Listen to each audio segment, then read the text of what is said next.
Yesterday, Jenna Ellis, as we all know, accepted her formal plea deal. She went into that Fulton County courtroom, cried her eyes out in front of everybody there, talking about how remorseful she was and, oh, gee whiz, how sorry I am that I did all these horrible, stupid things. And then, of course, she proceeded to throw both Rudy Giuliani and, of course, Donald Trump under the bus. Now, I do want to start, of course, by talking about the fact that she did burst into tears in the courtroom. And she is the one, who went in for her mugshot a couple months ago, whatever it was, with the biggest smile on her face, right? Her mugshot, super smiley. She looks incredibly happy, like, this is a great day, right? I mean, everybody's having fun. We're getting our mugshots done. Then after that, she talked about, oh, we're going to fight this. And then she's like, I can't fight this. Gonna have to take the plea deal. She's going to avoid jail time. She's getting 5 years probation, 100 hours community service, registering as a first offender, obviously. And she has to write a letter to the state of Georgia talking about how super sorry she is about all of this happening.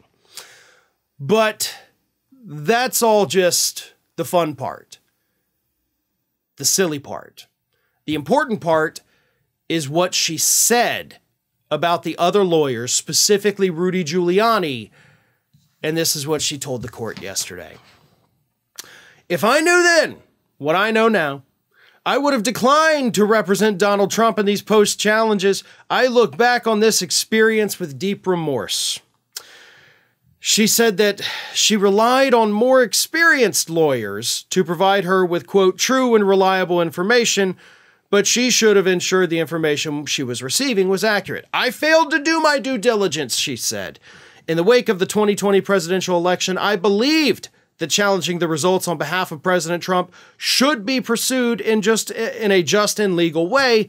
I endeavored to represent my client to the best of my ability. Yeah, you also drafted the memos that outlined a legal strategy for Mike Pence to, throw out the Electoral College results, so let's not forget that you did that too. But she relied on the advice of lawyers far more experienced than she is, and that, of course, is referring specifically to Rudy Giuliani. She didn't do her due diligence. If she knew then what she knows now, she never would have represented Donald Trump. So she's throwing Trump under the bus. She's throwing Giuliani even further under the bus. But really what she's also doing is destroying Donald Trump's last remaining legal argument, and that is his advice of counsel argument. Saying, hey, I was getting all this advice from these really bad lawyers. They know the law, I don't. So I can't be held liable because I was acting on their advice. She is right there saying, like, yeah, we got bad advice. But at the end of the day, it's on us to, vet it, to do our due diligence, to look into it, to research. And none of us did it.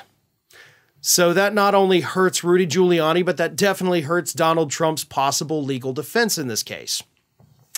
But there's another caveat to her, pleading guilty to the misdemeanor of aiding and abetting false statements to the state of Georgia.